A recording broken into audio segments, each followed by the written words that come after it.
Hi ಎಲ್ರಿಗೂ ನಮಸ್ಕಾರ. ನಾನು ನಿಮ್ಮ ಪಲ್ಲವಿ ರಾಜ್. ನಾನಿವತ್ತು ಈಸಿ ಆ್ಯಂಡ್ ಕ್ವಿಕ್ಕಾಗಿ ಖಾರ ಪೊಂಗಲ್ನ ಹೇಗೆ ಮಾಡೋದು ಅಂತ ತೋರಿಸ್ತಿದ್ದೀನಿ.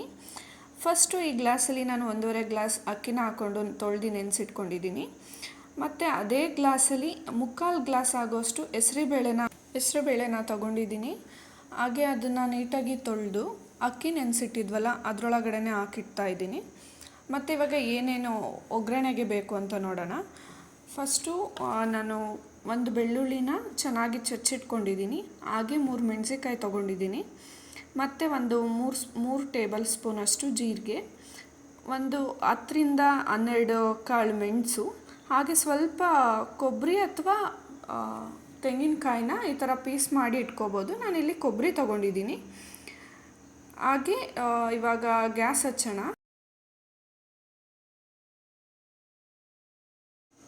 ಈಗ ನಾನಿಲ್ಲಿ ಗ್ಯಾಸ್ನ ಹಚ್ಚಿ ಒಂದು ಕುಕ್ಕರ್ನ ಇಟ್ಕೋತಾ ಇದ್ದೀನಿ.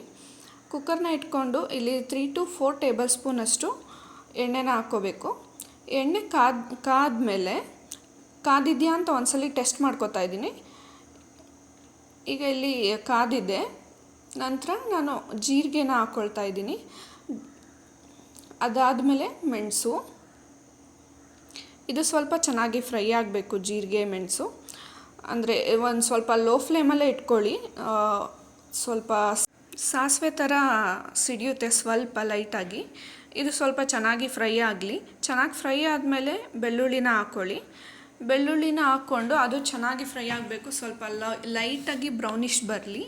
ಫ್ರೈ ಆದಮೇಲೆ ಮೆಣಸಿನ್ಕಾಯಿನ ಹಾಕ್ಕೊಳ್ಳಿ. ಮೆಣಸಿನ್ಕಾಯಿನ ಹಾಕುವಾಗ ಒಂದು ಸ್ವಲ್ಪ ಹಿಂದೆನೇ ಇರಿ, ಅದು ಸಿಡಿಯುತ್ತೆ ಜಾಸ್ತಿ ಮೆಣಸಿನ್ಕಾಯಿ ಆಯಿಲ್ ಇರೋದ್ರಿಂದ. ಇದನ್ನು ಚೆನ್ನಾಗಿ ಫ್ರೈ ಮಾಡಿಕೊಂಡು ಸ್ವಲ್ಪ ಮೆಣಸಿನ್ಕಾಯಿ ಮತ್ತು ಬೆಳ್ಳುಳ್ಳಿ ಎಲ್ಲ ಬ್ರೌನಿಷ್ ಆಗಬೇಕು. ಚೆನ್ನಾಗಿ ಫ್ರೈ ಆದಮೇಲೆ ತೆಂಗಿನಕಾಯಿ ತುರಿ ಏನು ಕಟ್ ಮಾಡಿ ಪೀಸ್ ಮಾಡಿ ಇಟ್ಕೊಂಡಿರ್ತೀರ ಅದನ್ನು ಹಾಕಬೇಕು. ಅದನ್ನು ಹಾಕಿ ಸ್ವಲ್ಪ ಫ್ರೈ ಮಾಡ್ಕೊಳ್ಳಿ. ಫ್ರೈ ಆದಮೇಲೆ ಏನು ನಾವು ತೊಳೆದಿಟ್ಟಿದ್ದು ಬೇಳೆ ಮತ್ತು ಅಕ್ಕಿ ಏನಿತ್ತು ಅದನ್ನು ಹಾಕ್ಕೊಳ್ಳಿ. ಹಾಗೆ ಯಾರೆಲ್ಲ ನನ್ನ ಚಾನಲ್ನ ಸಬ್ಸ್ಕ್ರೈಬ್ ಮಾಡಿಲ್ಲ ಎಲ್ಲರೂ ಸಬ್ಸ್ಕ್ರೈಬ್ ಮಾಡಿ, ಲೈಕ್ ಮತ್ತು ಶೇರ್ ಮಾಡಿ, ಹಾಗೆ ಸಪೋರ್ಟ್ ಮಾಡಿ ಅಂತ ಹೇಳ್ತೀನಿ. ಮತ್ತು ಇದನ್ನೆಲ್ಲ ಚೆನ್ನಾಗಿ ಹಾಕ್ಕೊಂಡು ಚೆನ್ನಾಗಿ ಮಿಕ್ಸ್ ಮಾಡಬೇಕು. ನೀಟಾಗಿ ಮಿಕ್ಸ್ ಮಾಡಿದ್ರೆ ತುಂಬ ಚೆನ್ನಾಗಿರುತ್ತೆ. ಇಲ್ಲಿ ನೋಡಿ ನೀಟಾಗಿ ಮಿಕ್ಸ್ ಮಾಡ್ಕೊಳ್ಳಿ. ಖಾರ ಪೊಂಗಲ್ ತುಂಬ ಎಲ್ತಿಗೆ ಒಳ್ಳೆಯದು. ಹಾಗೆ ತುಂಬ ಬೇಗ ಮಾಡ್ಬೋದು. ಟೈಮ್ ಇಲ್ಲ ಅನ್ನೋ ಟೈಮಲ್ಲಿ ತುಂಬ ಬೇಗನೆ ಮಾಡ್ಕೊಂಡು ತಿನ್ಬೋದು. ತುಂಬ ಚೆನ್ನಾಗಿ ಕೂಡ ಇರುತ್ತೆ. ಹಾಗೆ ನಾನು ಇದಕ್ಕೆ ಸ್ವಲ್ಪ ಅರಿಶಿನ ಸೇರಿಸ್ತಾ ಇದ್ದೀನಿ. 1 ಟೇಬಲ್ ಸ್ಪೂನಷ್ಟು ಸಾಕು ಅರಿಶಿನ. ಅರಿಶಿನ ಹಾಕಿಲ್ಲ ಅಂದರೂ ಚೆನ್ನಾಗಿರುತ್ತೆ, ಆದರೆ ನೋಡೋಕ್ಕೆ ಚೆನ್ನಾಗಿರಲ್ಲ ಅಷ್ಟೇ. ತಿನ್ನೋದಕ್ಕೆ ಟೇಸ್ಟ್ ಚೆನ್ನಾಗಿರುತ್ತೆ. ಹಾಗೆ ರುಚಿಗೆ ತಕ್ಕಷ್ಟು ಉಪ್ಪನ್ನ ಹಾಕ್ಕೊಂಡು ಚೆನ್ನಾಗಿ ಮಿಕ್ಸ್ ಮಾಡಬೇಕು. ಇವಾಗ ನಾವು ಎಷ್ಟು ಚೆನ್ನಾಗಿ ಮಿಕ್ಸ್ ಮಾಡ್ತೀವಿ ಅಷ್ಟು ಚೆನ್ನಾಗಾಗುತ್ತೆ. ಒಂದ್ಸಲ ಟ್ರೈ ಮಾಡಿ, ನಿಮಗೆ ಗೊತ್ತಾಗುತ್ತೆ ಈ ರೆಸಿಪಿ ಎಷ್ಟು ಚೆನ್ನಾಗಿರುತ್ತೆ ಅಂತ. ಇವಾಗ ಚೆನ್ನಾಗಿ ಮಿಕ್ಸ್ ಆಗಿದೆ. ನಾನು ಇದಕ್ಕೆ ಯಾವ ಗ್ಲಾಸಲ್ಲಿ ಅಕ್ಕಿ ತಗೊಂಡಿದ್ನೋ ಅದೇ ಗ್ಲಾಸಲ್ಲಿ 4 ಗ್ಲಾಸ್ ನೀರು ಹಾಕ್ತಾಯಿದ್ದೀನಿ. ಇದು ತೆಳುವಾಗಬೇಕಂದ್ರೆ ಎಕ್ಸ್ಟ್ರಾ ನೀರು ಹಾಕ್ಕೋಬೋದು. ಆದರೆ ಇಲ್ಲಿ ಎಕ್ಸ್ಟ್ರಾ ನೀರು ಆ್ಯಡ್ ಮಾಡಿದ್ರೆ ಏನಾಗುತ್ತೆ ಅಂದರೆ ವಿಷಲ್ ಬರುವಾಗ ನೀರು ಆಚೆ ಬಂದುಬಿಡುತ್ತೆ. ಆಗ ಟೇಸ್ಟ್ ಎಲ್ಲ ಹೊರಟೋಗ್ಬಿಡುತ್ತೆ. ಅದಕ್ಕೆ ನಾನು ಲಾಸ್ಟಿಗೆ ಹಾಟ್ ವಾಟರ್ನ ಆ್ಯಡ್ ಮಾಡ್ಕೋತೀನಿ. ಈ ಥರ ನೋಡಿಕೊಂಡು ಚೆನ್ನಾಗಿ ಮಿಕ್ಸ್ ಮಾಡಬೇಕು. ಈ ಥರ ಸ್ವಲ್ಪ ಚೆನ್ನಾಗಿ ಮಿಕ್ಸ್ ಮಾಡಿ ಒಂದು 2 ಮಿನಿಟ್ಸು ಕುದಿಯೋದಕ್ಕೆ ಬಿಡಬೇಕು. ಇವಾಗ ಇದು ಕುದೀತಾ ಇದೆ. ಈ ಕುದಿಯೋ ಟೈಮಲ್ಲಿ ಸಾಲ್ಟ್ ಸ್ವಲ್ಪ ಚೆಕ್ ಮಾಡ್ಕೊಳ್ಳಿ. ಸ್ವಲ್ಪ ಉಪ್ಪಾಗಿತ್ತು ಅಂದರೆ ಅದು ಬೆಂದ ಮೇಲೆ ಕರೆಕ್ಟ್ ಆಗುತ್ತೆ ಅಂತ ಅರ್ಥ. ಅದಾದಮೇಲೆ ಲಿಡ್ನ ಕ್ಲೋಸ್ ಮಾಡಿ ಇದು 1 ವಿಷಲ್ ಬರಬೇಕು. ನಾನು ಈ ಬರೋ ಟೈಮಲ್ಲಿ ಸ್ವಲ್ಪ ಚಟ್ನಿನ ಮಾಡ್ಕೊತಾ ಇದ್ದೀನಿ. ಇದಕ್ಕೆ ಕಾಯಿ ಚಟ್ನಿ ತುಂಬ ಒಳ್ಳೆ ಕಾಂಬಿನೇಷನ್ ಅಂತಲೇ ಹೇಳ್ಬೋದು.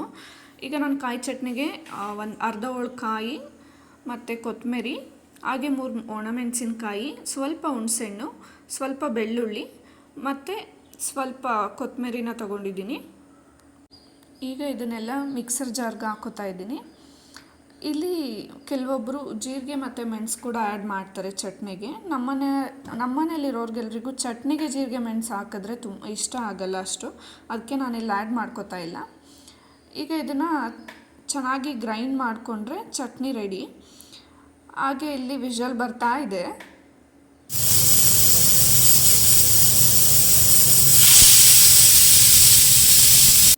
ನೋಡೋಣ ಬನ್ನಿ ಇವಾಗ ಹೇಗಾಗಿದೆ ನಮ್ಮ ಖಾರ ಪೊಂಗಲ್ ಅಂತ.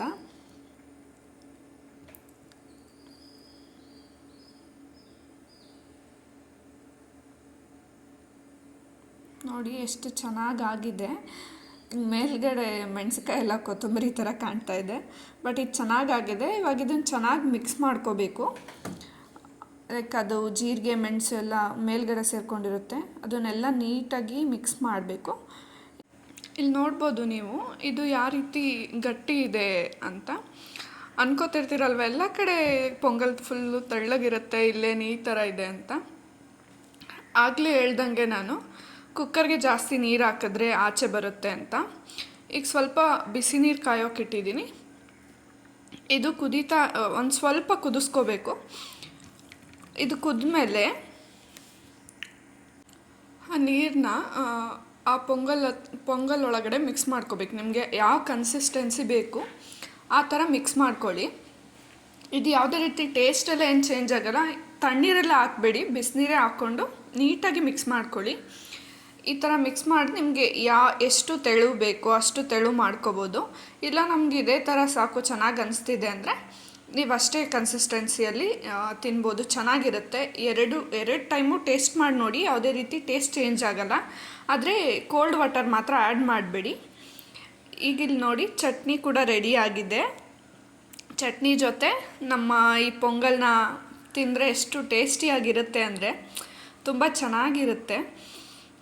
ಹಾಗೆ ಯಾರೆಲ್ಲ ನನ್ನ ಚಾನಲ್ನ ಸಬ್ಸ್ಕ್ರೈಬ್ ಮಾಡಿಲ್ಲ, ದಯವಿಟ್ಟು ಸಬ್ಸ್ಕ್ರೈಬ್ ಮಾಡಿ ಮತ್ತು ಶೇರ್, ಲೈಕ್ ಮತ್ತು ಕಮೆಂಟ್ನ ಮಾಡಿ. ಹಾಗೆ ಈ ಪೊಂಗಲ್ನ ಟ್ರೈ ಮಾಡಿ ಹೇಗಿದೆ ಅಂತ ಹೇಳಿ ಕಮೆಂಟ್ ಮಾಡಿ. Thank you for watching. Thank you all.